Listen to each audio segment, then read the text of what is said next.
Another day, another dilemma. Let me take you guys in the booth, show you what the dilemma is today and how to handle it. Okay, so chances are you guys already see what the problem is. We got a really tight blend on a really crappy color. So the first thing you're going to want to do to make this blend work is when you apply your sealer, keep it as tight as possible. In order to do that, you're going to want to turn your fan in and keep your pressure low. So you can see how small I have my fan. Now what I'll do is I'll shoot this panel horizontally. I'm sorry, vertically rather than horizontally. That's gonna help me control the overspray from my sealer. This happens when, unfortunately, the bodywork just goes out further than we anticipated. And this is definitely a blendable space, but with this color, it's gonna be difficult. So the first thing is, like I said, just keep that sealer nice and tight. And you can see here, we have some factory primer showing. I'm not gonna throw sealer over that because that's gonna put my sealer almost at the middle of the door handle by the time I'm done. And since it's black, it's not gonna be too hard to cover with this color, so I'm not worried about it. The next thing I'm gonna wanna do is clean my gun out, throw some reducer in, and go over my edges with reducer. Okay, I got my gun cleaned out, reducer in the gun. I'm just gonna go right over the edge. That's gonna help smooth out my transition to make sure I don't have any issues with my color, because having such little space, I can't afford any problems here. Now, normally when I'm spraying reducer over my sealer, I won't worry about the sealer that's left in the gun. I'll just put my reducer in there and there's a little sealer and it's fine. But in this case, obviously, I wanna make sure my gun's clean. This way, I'm not getting sealer beyond my first coat. The next thing you're gonna wanna do is make sure that you have as close a match as possible on your color. So I already did that. I got my chip, I got my variant that I liked. This one is a darker face with a lighter, redder flop. That's gonna help you because ultimately you're probably gonna get some color at the edge of that panel. Not much to influence the existing color, but if your color's off by enough, it will matter. Okay, our sealer's completely flashed off. We have our color in the gun. Now, what you're gonna wanna do on your first and your second coat is the same thing you did with your sealer. So I have my fan turned in. Let me turn that pressure down a little. I have my fan turned in now 2 full turns. You can see it's about a 6-inch pattern. And I'm gonna shoot it sideways, or you could obviously just turn your nozzle.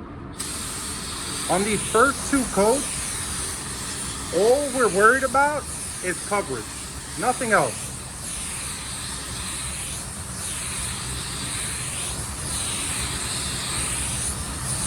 Now on this door, obviously, I got the whole door to blend, so I don't really have to worry about anything.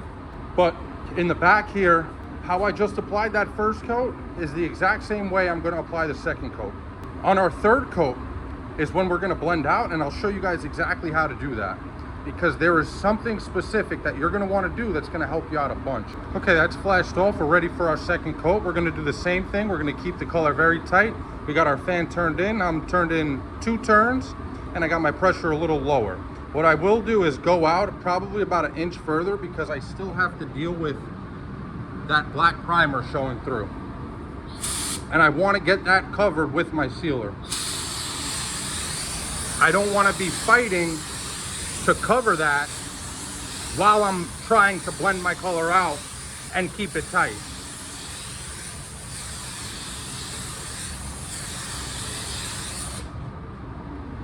Okay, we're gonna let this flash off, and then I'll show you guys how to start blending this color out.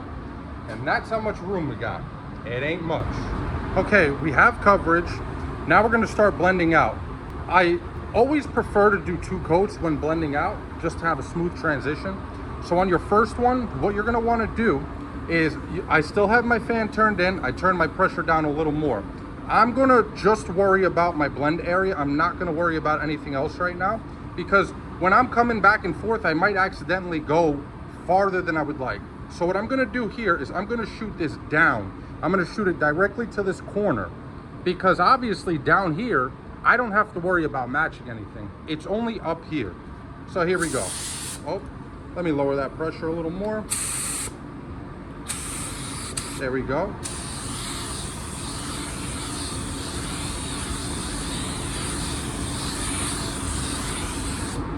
And that's it. That's all I'm gonna worry about my blend for the first coat.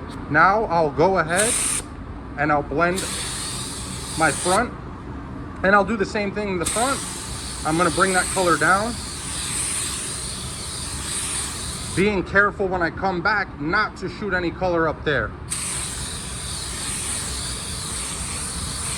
And since I have room in the front, I'll blend it out upward as well.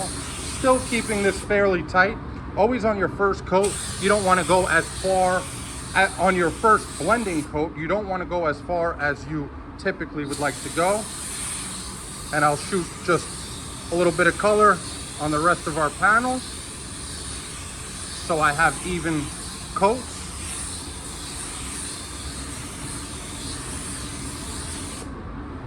We'll let that flash off, and then I'll show you guys what we're gonna do on our last coat, blending the color out, and we're gonna do something with the color. All right, before I show you guys what I'm gonna do with the color for my last coat that I'm gonna blend out, I want you to just always inspect the panel. And if we look real close here, it might be hard to catch on camera.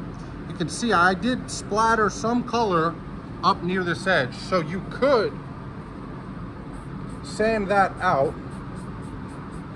Now, I wouldn't go too crazy since you're not going to be putting a lot of color here. I would recommend not going any heavier on your grit than 1200. And I also wouldn't go too far into the panel. Just at that very edge, clean it up. Then of course you'll take your tack rag, tack off where you sanded, and I would also just tack off a little beyond that point as well. This is basically going to give you a fresh start now. I'm going to take you guys in the booth and show you what we're going to do with our color. I said booth, I meant mixing room or paint room, whatever you want to call it. So what you're going to want to do with your colors, you have two options. I've mentioned this plenty of times before on the channel, but this time we're going to go about it a little differently. Rather than doing it by 10%, I'm actually going to do it by 15%. The whole purpose of what I'm about to show you is you want your color to be weaker, meaning you want your color to achieve less coverage. So there's two ways of going about that. Either you can over reduce your color, or you can add your clear additive to your color. So in my case, like I've said a million times before, I go with adding the clear additive, which is T490 in Envirobase. So in order to do this, you're gonna have to scale your color out so you know how much paint you have. I have 120 grams. Normally I add 10%. Now I'm gonna add 15%. And then whatever if you do use the clear additive, you're gonna wanna reduce this by at least 30%. So I'm gonna add, let's see, 10% of what I say, 120 is 12, plus another 6. So I'm gonna add 18 grams of this, and then I'll throw 6 grams of reducer on top of that. Now what we're gonna do with that is we're gonna be able to blend our color out a little bit further without affecting much of the color at the edge of the panel, and hopefully not affecting the match between our door and our quarter. So I'm gonna do that now, and then I'll take you guys back in the booth.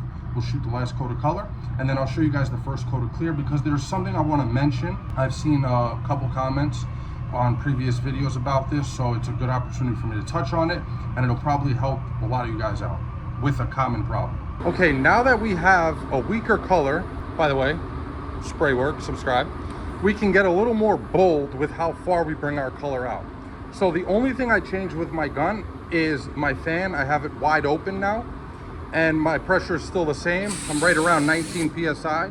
So again, I'm only gonna worry about my blend area first, and then I'll worry about the rest of what's going on.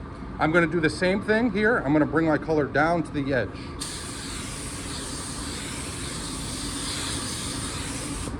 And then I'm also gonna bring it up, but I'm gonna try not to bring it to that edge. I'm gonna bring it more vertical, but a touch horizontal, and I'm only gonna do this pass twice. I'm gonna go once, twice. That's it, our blend there is done. Now, I can blend my front, And when I come back this way, I'm going down. And in the front, I'm also bringing my color down. And now I'll bring it up, pulling away to blend rather than flicking out. Shout out to Trigger Man. He likes flicking it out and flicking people off in traffic. By the way, shout out to Tony at Kemperly. Don't know if he's gonna see this video, but he recognized who I was by my voice when I was ordering stuff one day. Thought that was pretty cool. All right, so that's our last coat of color. I'm gonna let this flash off sufficiently. Envirobase recommends you allow this twice as much time to flash off before you apply clear. I'll explain to you why that is. I'll show you guys how to handle a really common problem that people have with these metallics. So I have noticed a few people in the comments who have expressed that they're still having trouble with the modeling in their metallic colors, even after watching the videos that I put out for, you know, laying your metallic colors and avoiding all the blotchiness modeling, tiger striping, whatever you want to call it, sand piling, all that stuff. And they're still having issues. So this is a good opportunity for me to mention this. So I'm going to show you guys, or mention, two things that might be causing the problem, because if you're doing everything else right and your color looks great after you finish applying it and the blotchiness doesn't appear till after you apply your clear, it has to be one of these two things. The first one, real simple. Either you must not be letting it dry properly. So however long you wait between coats, for me, it's usually about 7-8 minutes. I'll give it about 15 minutes. So you want to double that time to make sure it's dry and you're not clear coating over any moisture, because that can cause problems. And the second thing is, I forgot what color it was exactly that I made a video about recently. It's a pain in the ass color, and the special instructions mention that on your first coat of clear you want to go light. So next time you guys are clearing over a metallic, if you're having this problem, I want you to apply that first coat light. Again, I'll show you guys how to do that when we get in the booth. I'm going to do it on here because whenever I have a coarse metallic or a lot of a coarse metallic in my color, this is what I like to do, because I have ran into issues before where a wet coat of clear actually pulls those big metallic flakes down and causes blotchiness. All right, so we have our clear in the gun. I have my gun set to about 22, 23 PSI and my fan wide open. I'm gonna show you guys how I want you to try to apply your first coat of clear next time you spray a metallic if you're having issues with modeling when it looks fine in base. And I'll show you what I mean. So you can clearly see here, we don't have modeling of any sort.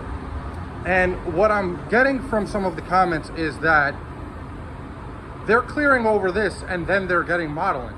So this has to be your issue, and I'm going to show you right now how to fix it. We're basically going to throw down a drop coat of clear.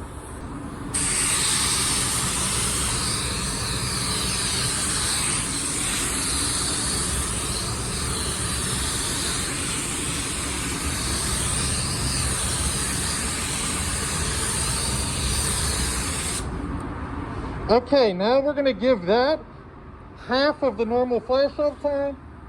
So I'll give that about 5 minutes. In the meantime, I'm going to clear this other bumper that I'm spraying. All right, now we're going to go ahead and apply our 2 regular coats of clear. I have my normal pressure. I'm right around 28 PSI. It's been half of my normal flash off time. So it's been about 5 minutes.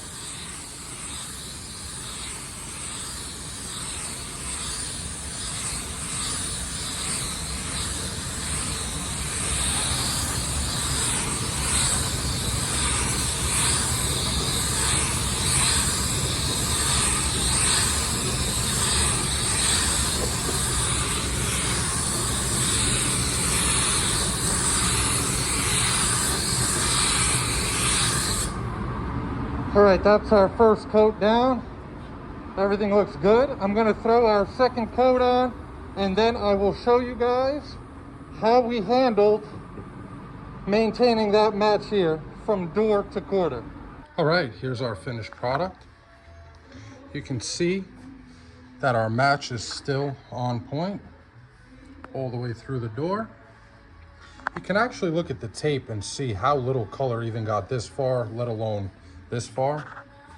Now, a lot of the times, even when your match is perfect, the panel you just painted, because that's fresh, clear, unmarred, will appear a little deeper than the original color. So sometimes you'll just have to compound polish this panel depending on the color. It does vary. Sometimes you don't have to, sometimes you do. But you can see that our color is spot on, unchanged. That's a factory match. And the finish, we didn't have any issues with modeling, even though this is a very coarse metallic. So that's gonna be it for this one, guys. Thank you so much for watching. I really appreciate it as always. If you got any value out of it, if you enjoyed it, please consider leaving a like, comment, and maybe subscribe. Thanks so much, guys. Till the next time. Peace.